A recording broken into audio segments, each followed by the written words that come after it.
हम सब जीवों की एक वास्तविक चाहना है, एक वास्तविक इच्छा है, जिसको पूरी करने के लिए हम दिन रात इस संसार में नई से नई योजनाएं बनाते हैं, लेकिन बात नहीं बनती।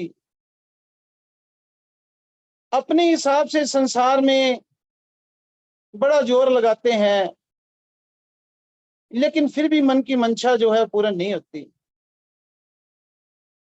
आज हम सत्पुरुषों की शिक्षाओं के माध्यम से ये समझेंगे कि मुझे जो सुख चाहिए, मेरी जो चाहना है अखंड शांति की प्राप्ति, उसकी पूर्ति कैसे हो सकती है।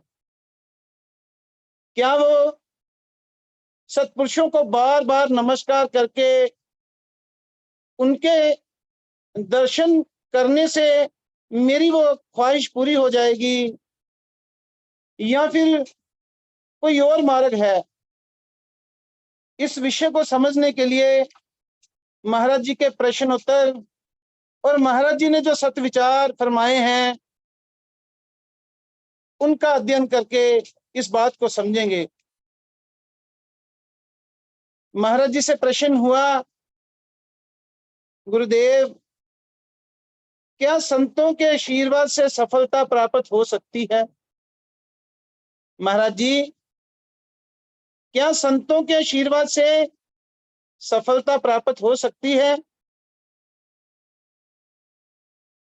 महाराज जी इस विषय में उत्तर देते हैं, प्रेमी, बगैर पुरुषार्थ के स्वार्थ को पूरा करना चाहते हो। गुरुदेव कहते हैं, बगैर पुरुषार्थ के स्वार्थ को पूरा करना चाहते हो। प्रेमी जी, बिना कोशिश के ना तो संसार की सामग्री मिलती है और ना ही करतार खुश होता है।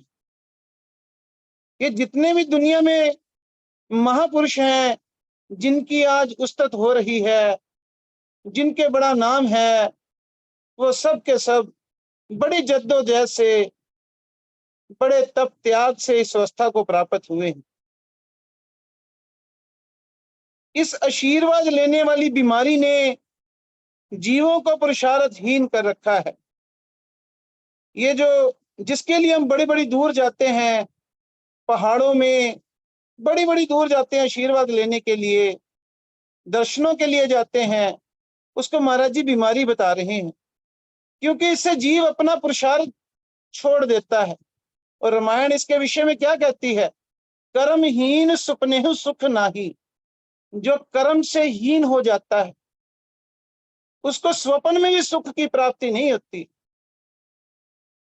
जिनको हम अपना आराध्य देव मानते हैं, भगवान राम, भगवान कृष्ण, उन्होंने भी हमें कर्म पर ही जोर दिया है और आगे कर्म से नेक कर्म का भी ज्ञान उन्होंने दिया है। रामायण का निचोड़ है, हम सब जानते हैं कि भगवान राम ने ये शिक्षा दी है कि कर्म प्रधान विषव कर राखा, जो जस कर ही सो तस फल चाखा। महाराज जी भी यही बात कह रहे हैं, आदेश है सत्पुरुषों का, सब संगत ये बूझियो करनी जग परवान। जैसी जैसी जो करे मंगत फल पहचान। और हम कुदरत के, महापुरुषों के, ईश्वर के इस अटल नियम को ना मानकर सिर्फ ऐसे करके कल्याण चाहते हैं, सुख चाहते हैं, शांति चाहते हैं, लेकिन उस शांति के लिए यत्न एक पैसा भी नहीं करना चाहते। ये हम सोचते ही नहीं कि आज भगवान राम को क्यों दुनिया जानती है। अगर भगवान कृष्ण का नाम है और सत्पुरुषों को आज दुनिया पूजती है तो क्यों पूजती है? क्या उन्होंने भी ऐसा माथा टेक कर या धूप बत्ती करके ही ये अवस्था प्राप्त की है, या किसी और मार्ग पर चलकर की है? वो मार्ग तो दूसरा है। महाराज जी इस बात को अपने संस्मरण के जरिए भी, महाराज जी के संस्मरण के जरिए भी इस बात को हम समझेंगे। गुरुदेव ने पैर पैर पर हमें जगाया है। ये जो बुद्धि है, जो जड़ हो चुकी है, जो संसार को ही सत्य मानती है, दिन रात संसार के भोगों के प्रति लालियत रहती है। इसका सिर्फ एक ही मिशन है कि how to make and how to save, कि मैंने संसारी भोगों को कैसे प्राप्त करना है और कैसे उनको भोगना है। इसको तो कुछ पता ही नहीं है कि मेरा इस संसार में आने का विशेष मकसद क्या है। ये तो और योनियों की तरह जैसे सब में जीवन चल रहा है, वैसे ही जीवन अपना व्यतीत कर रही। जागृत बुद्धि तो तब होगी जब ये पूर्ण महापुरुषों के सत्संग में आएगी, तब इसे समझ में आएगा कि मेरे जीवन का कारण क्या है। अपने विषय पर वापस आते हैं कि महापुरुषों ने समझाया कि ये मार्ग करने का है, इसमें माथा टेकने से काम नहीं बनेगा। गुरुदेव के पास प्रेमी ओम कपूर जी बैठे थे।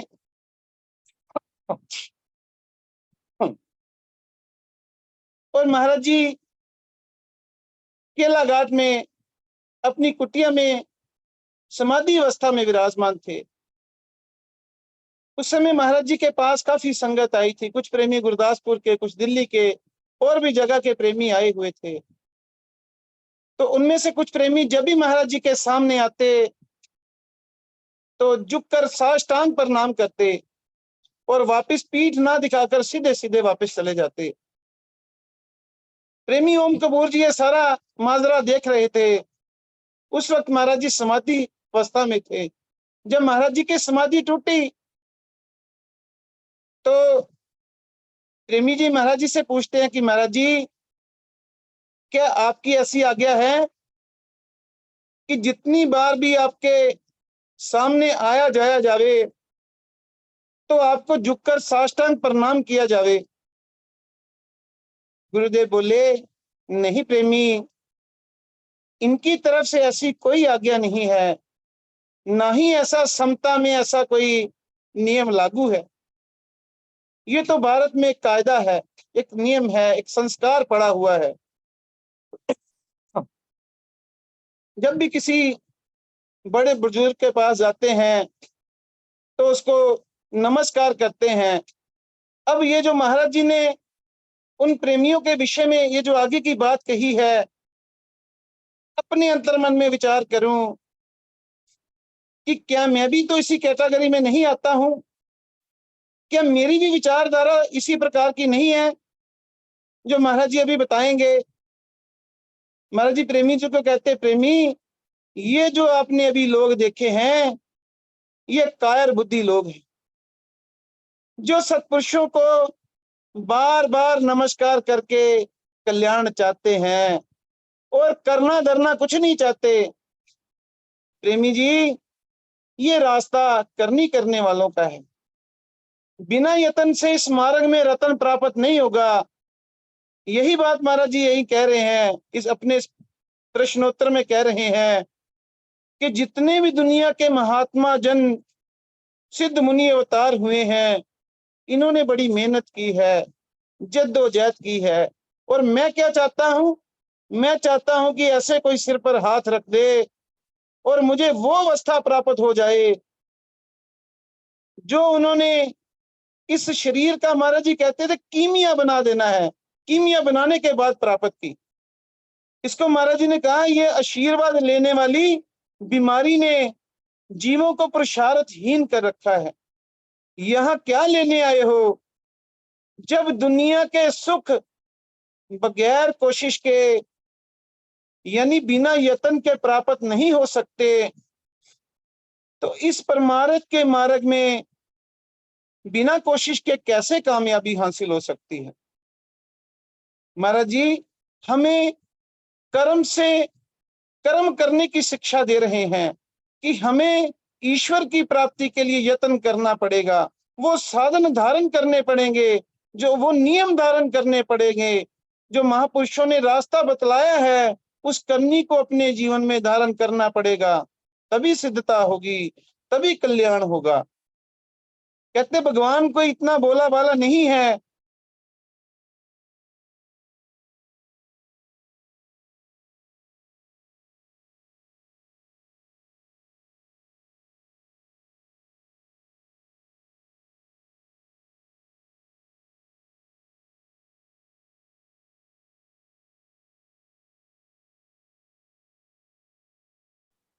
जब प्रेमी महाराज जी से मिलने के लिए गए तो उस समय महाराज जी एक स्वच्छ समतल स्थान पर बैठे थे, और जब दूसरे दिन महाराज जी को प्रेमी मिलने के लिए गए तो दूसरे दिन जब महाराज जी जिस स्थान पर बैठे थे तो वो स्थान जो था वो बैठने लायक नहीं था, बड़ा ही उबड़ खाबड़ और पथरीला था। प्रेमियों ने महाराज जी से प्रश्न किया कि महाराज जी, आप जिस जगह पर कल बैठे थे वो जगह बड़ी ही समतल बैठने योग्य थी, ये स्थान जिस पर आप आज विराजमान हैं ये बैठने के लायक नहीं है। तो गुरुदेव ने कहा, प्रेमी, शुरू से ही इनका ऐसा नियम है कि जिस जगह किसी प्रेमी ने इनको एक बार देख लिया तो दूसरी बार जगह बदल देते हैं। अब प्रेमी जी बोलते हैं, महाराज जी इसका कारण क्या है, ऐसा आप क्यों करते हैं? ये सवाल महाराज जी से दोबारा उन्होंने किया। तो ये महाराज जी अब हमारी कहानी बताते हैं यहाँ पर। कहते, प्रेमी, ये हिंदू मत्था टेकू कौम है, पत्थर पूज कौम है, सत्पुरुषों के वचनों पर अमल नहीं करती और बार बार मत्था रगड़ रगड़ के साष्टांग प्रणाम कर करके कल्याण चाहती है, इसलिए इनको ऐसा करना पड़ता है। ऐसे सतगुरुदेव हमारे महाराज जी, जिन्होंने अपनी सुख सुविधाओं का त्याग कर दिया ताकि हम मूर्खों को अकल समझ आ जाए, आज हमारे बीच में ज्ञान रूप में ग्रंथ श्री समता विलास और ग्रंथ श्री समता प्रकाश के रूप में ज्ञान रूप में हमारे बीच मौजूद हैं। और अगर महाराज जी का साक्षात दर्शन करना हो तो सच्चे हृदय से आंखें बंद करके अपने हृदय में देखें तो साक्षात वो श्रद्धा की, वो ईश्वर की प्रतिमूर्त हम सब प्रेमियों के हृदय में विराजमान, और बार बार कह रहे हैं कि विचार करो वाणी का। क्या कह रही है वाणी? क्या बरवासा देह का जो पल में होए विंजोग, गड़ी सुलखनी जानिए जो सत शब्द संजोग। कह रहे हैं कि ये जीवन जिसको तो बड़ा लंबा करके बैठ गया है कि आज नहीं छोड़ो, कल सिमरन कर लूंगा, कल मैं कुछ सेवा कर लूंगा, तो कहते हैं कि ये कोई ठेका नहीं लिया हुआ, क्या पता वो कल आए ही ना, क्या भरोसा देखा, क्या पता कब इस श्वासों की डोर ये टूट जाए और ऐसी योनियों में विचरना पड़ जाए जिसमें इस प्रभु के महान ज्ञान का विचार ही नहीं कर सकता, जिसमें सेवा नहीं कर सकता, जिसमें सिमरन नहीं कर सकता, जिसमें तू ये विचार ही नहीं कर सकता कि मुझे बंधन क्या है, मैं इससे मुक्ति कैसे प्राप्त कर सकता हूं। बड़े भाग्य से ये सत्पुरुषों का ये सत्संग प्राप्त हुआ, ये जीवन मिला। कहते हैं इसी में सब कुछ कर सकते हो। वाणी बार बार हमें जगा रही है। कहते हैं अच्छा समय पाछे गया, तब किया ना गुरु से हेत, अब पछतावा क्या करे जब चिड़िया चुग गई खेत। कहीं मेरी कहानी भी कुछ ऐसी ना हो जाए, मैं भी इस हालात में ना विचर जाऊं कि आज शरीर स्वस्थ है, कल को बीमारी आ जाए, कुछ करने के लायक ही ना रहूं। आज समय है, सत्पुरुष जगा रहे हैं, जागने में ही मेरी भलाई है। आगे महाराज जी का सत्युपदेश है जिसमें गुरुदेव हमें समझा रहे हैं कि जिन कामनाओं को बढ़ाकर हम सुख शांति आनंद चाहते हैं, ये कामनाएं ही तो मेरे क्लेश का कारण है। मुझे समझ नहीं आ रही क्योंकि कभी मैं सत्संग में गया ही नहीं, अगर गया तो शरीर ही गया, मन मेरा तो दुकान पर ही बैठा रहा, मन तो मेरा ऑफिस में ही रहा, मन तो मेरा संसारी मेलों में नजारे लेता रहा। कबीर साहब कहते हैं, मन दिया कहीं और ही, तन साधु के संग, कह कबीर कैसे चढ़े कोरी गाजी रंग। गुरुदेव के वचन भी यही कहते हैं, जो तमाम सत्पुरुषों ने कहा। एक ही बात अलग अलग शारीरिक अवस्था में आकर आत्म सत्ता द्वारा एक ही बात को बार बार समझाया गया। महाराज जी कहते हैं, प्रस्तिश करना मन का काम है, पूजा करना मन का काम है। ये सब बातें मन ने समझनी है, इसलिए सत्संग में शरीर के साथ साथ मेरे मन का होना लाजमी है।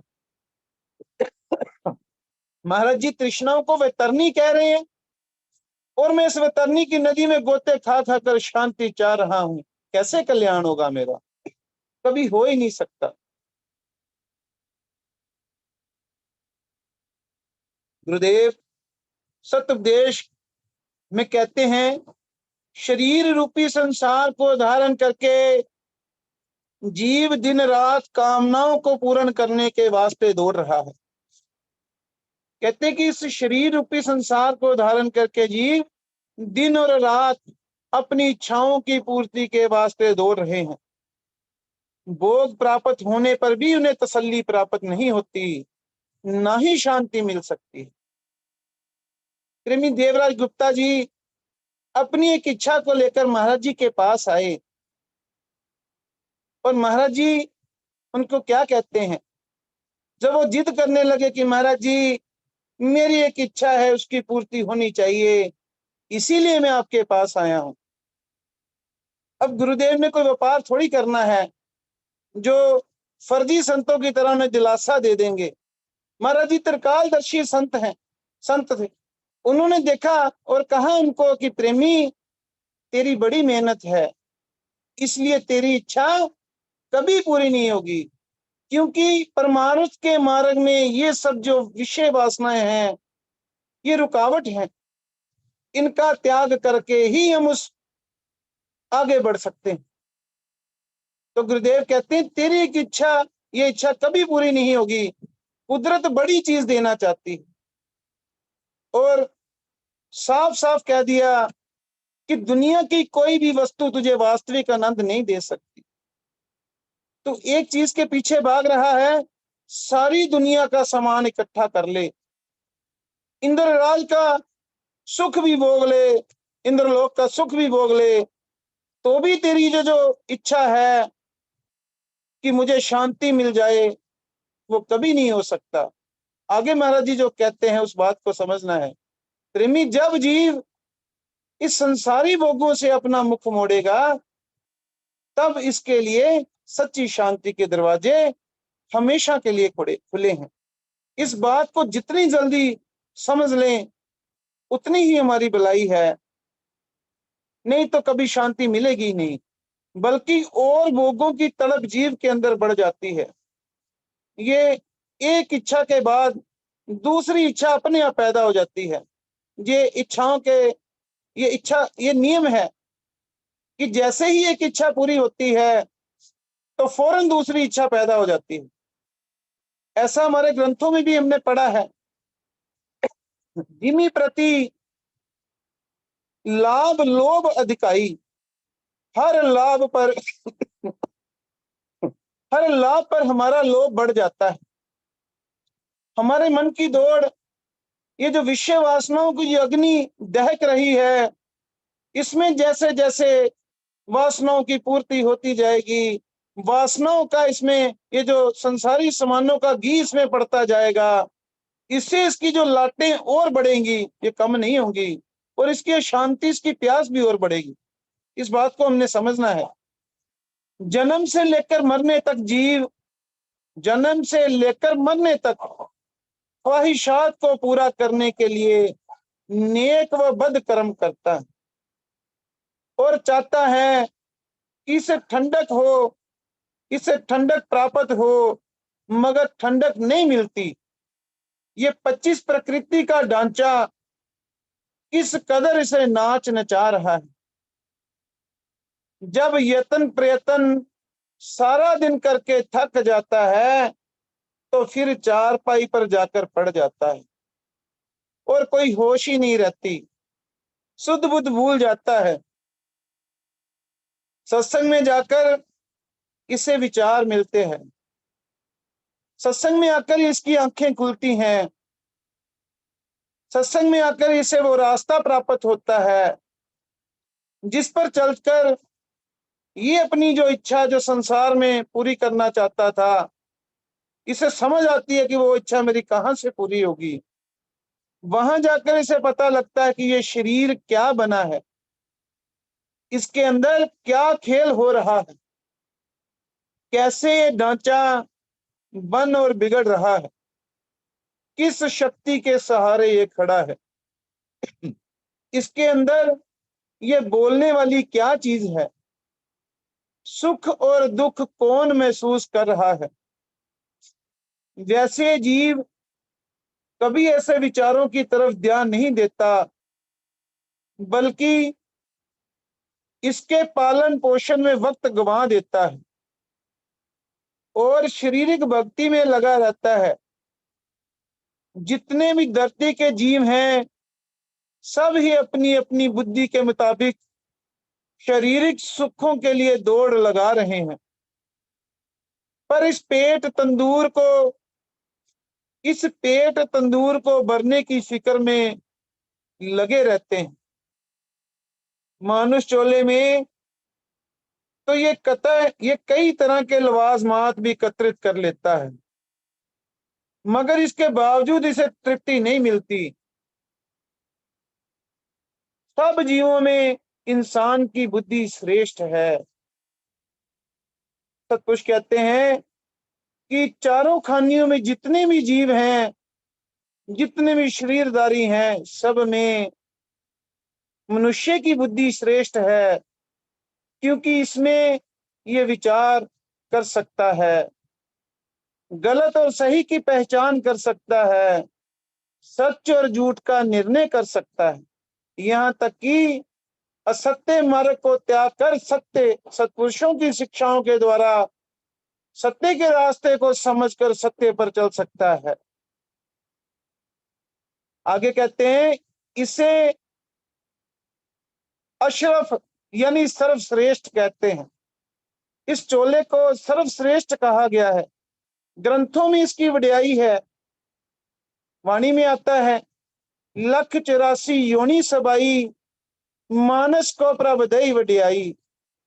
इस पौड़ी तो जो नर चुके, सो आए जाए सदा दुख पाई। कहते इस स्थिति पर इस प्राप्त करके भी अगर हमने ईश्वर का सुमिरन नहीं किया, उसकी बनाई हुई जीव सृष्टि की सेवा नहीं की, ये जो दो साधन जीव के कल्याण के लिए मुख्य हैं, तो दुख के सिवाय कुछ हाथ नहीं लगेगा। फिर नीच जोनियों में जाकर धक्के खाने पड़ेंगे, सुख दुख में विचरना पड़ेगा। क्योंकि कहते हैं ये सब योनियों में मनुष्य का ही ऐसा चोला है जिसमें ये इस चक्कर का विचार करके इससे निकल सकता है। वैसे हर जीव अपने स्वार्थ की पूर्ति में लगा है। अगर कोई पूजा पाठ भक्ति करता भी है या देवी देवताओं और गुरु पीर को मानता भी है, तो अपनी स्वार्थ पूर्ति के लिए खातिर ऐसे करता है। अगर मैं किसी देवी देवताओं को मानता हूं, शिव जी की पूजा अर्चना करता हूं, 16 सोमवार के व्रत रखता हूं, तो उसके पीछे मेरी मनोकामना होती है। पहले मैं सौदा करता हूं कि मेरी ये इच्छा पूरी होनी चाहिए। मान लो 500 रुपए की लॉटरी डाली है, तो शिव जी की फोटो के नीचे रख देता हूं। फिर मैं व्रत रखता हूं कि मेरी मनोकामना ये पूर्ण होनी चाहिए, ये लॉटरी मेरी ही लगनी चाहिए, इसलिए मैं व्रत रखता हूं। और जब वो रिजल्ट आता है, रिजल्ट 0 में आता है, तब देवता ही बदल देता हूं। फिर मैं माता रानी के आगे जाके दिया जगाता हूं और भजन बोलता हूं, लगवा दे मैया लॉटरी 10 करोड़ की, प्रसाद चढ़ाऊंगी। ऐसी मेरी मंशा है। मुझे ईश्वर नहीं चाहिए, ना मैं देवी देवताओं की शिक्षाओं का विचार करता हूँ। देवी देवताओं की शिक्षा तो मुझे उस सतमार्ग पर चलने की प्रेरणा कर रही है, जिस मार्ग पर मेरा चलकर मैं उस मुक्ति रूपी परम पदार्थ को प्राप्त कर सकता हूँ। लेकिन मैं तो संसारी भोगों के लिए देवी देवताओं की पूजा कर रहा हूँ। महाराज जी की वाणी चीख चीख कर कह रही है, देवी देव की साधना और गुरु पीर आधार, मंगत सबका अर्थ ये, सतकर्मी ये विचार। महाराज जी अपने वचनों में भी ये कहते हैं कि सत्पुरुषों की पूजा उनके ज्ञान स्वरूप की पूजा ही है। अगर आदर्श को धारण नहीं करते और लेट लेट कर या बूंदी के लड्डू चढ़ाकर या शनिवार को वहां पर तेल डालकर हम कल्याण चाहते हैं, तो ऐसे कर्मकांड से कल्याण नहीं होगा। ये पूजा अंध भक्ति है, अंधविश्वास है, इससे कभी तेरा कल्याण नहीं हो सकता।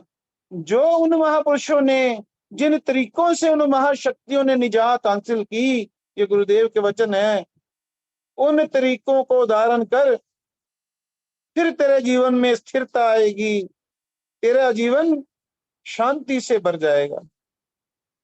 लेकिन अपने स्वार्थ की पूर्ति के लिए ये तरह तरह के व्रत रखता है, तरह तरह के तरीकों को धारण करता है। आगे महापुरुष इसके बारे में कहते हैं कि अगर कोई पूजा पाठ भक्ति करता भी है या देवी देवताओं गुरु पीरों को मानता भी है, तो अपनी स्वार्थ की पूर्ति के खातिर ऐसे करता है, ताकि ये पूरा हो जाए। अंदर से इसे निश्चय ऐसा बना रहता है, इस वास्ते इस जीव को तसल्ली या चैन प्राप्त नहीं होता। कहते सत्संग में जाकर सत्य और असत का निर्णय सुने। जितने भी महापुरुषों के, संत महापुरुषों के न्यायालय हैं, जहां पर सत शिक्षा का विचार होता है, वहां सत्य सत्य का निर्णय होता है। कहते वहां जाकर सत्संग सुने, सही और गलत का फैसला करें, फिर दृढ़ विश्वास से उन वचनों पर अमल करें, तब चित्त के अंदर शांति आ सकती है। जो चीजें संसार में देखने में आ रही हैं, ये सब हर लम्हे अपना रंग और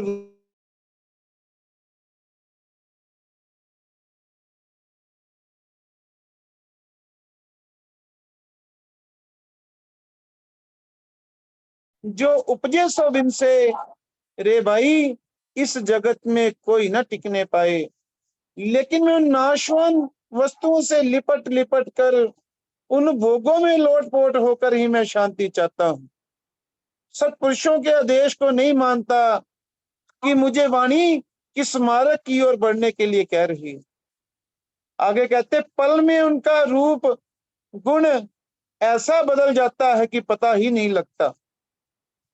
हर चीज हर लम्हा बिगड़ रही है, नाश को प्राप्त हो रही है। ये कुदरत का नियम है। जो चीज पैदा होकर बदल जाती है और नाश हो जाती है, ये असत्य है, झूठ है।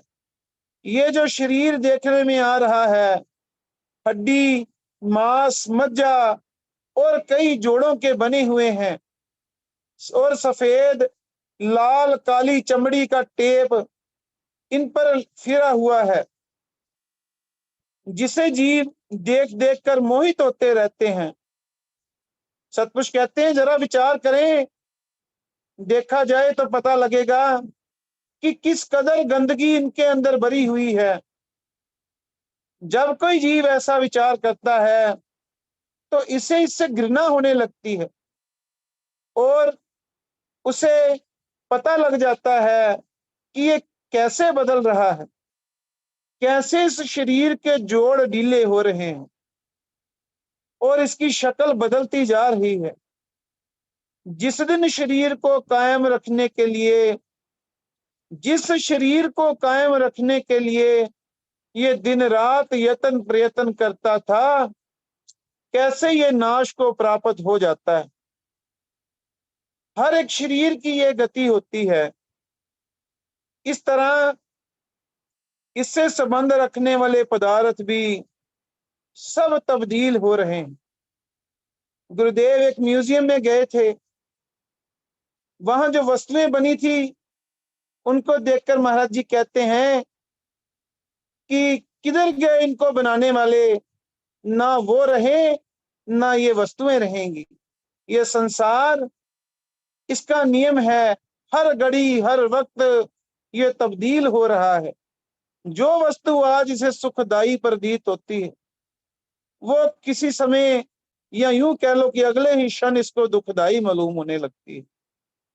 ये संसार का असली रूप है और हमने इस रूप को ना समझ करके इसे सत्य और सुख रूप समझ लिया। यही गलत विचारधारा हमारे दुख का कारण है। आगे कहते इनका मोह अति दुखदायी है। ये जितने भी पदार्थ हैं, संसारी पदार्थ, इनका मोह ही मेरे दुख का मूल कारण है। शरीर के अंदर जो विकार खड़े हैं, जीव उनको पूर्ण करने के लिए कर्म करता है। कोई चाह पूर्ण हो जाती है, लेकिन फिर भी इसकी हिर्स खत्म नहीं होती, बल्कि और बढ़ जाती है। ज्यों ज्यों इसे पूर्ण करने के यत्न प्रयत्न करता है, ये बढ़ती ही जाती है। इस वजह से ये अशांत और त्रिखावंत ही रहता है। वाणी कहती है कामना रूपी अग्नि में जीव जले दिन रात, मंगत मार्ग धर्म में जीव शीतल हो जात। महाराज जी कामना को अग्नि कह रहे हैं और मैं इस कामनाओं की आग को बढ़ाकर शांति चाह रहा हूं। मुझे समझना है कि शांति तो धर्म के मार्ग में चलने पर है। और धर्म का मार्ग क्या है?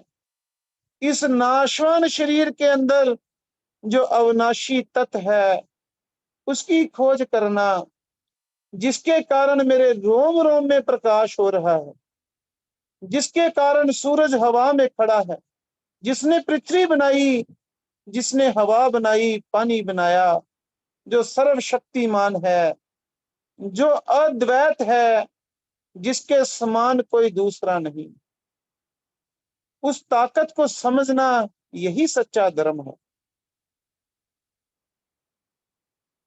आगे कहते हैं ऐसी आश्चर्य माया भगवान की फैल रही है कि जो भी संसार में आता है इसे देख देख कर मोहित हो रहा है।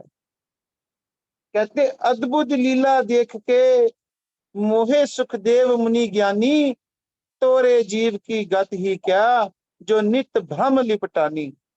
कहते कि आम साधारण जीवों की तो गिनती ही क्या,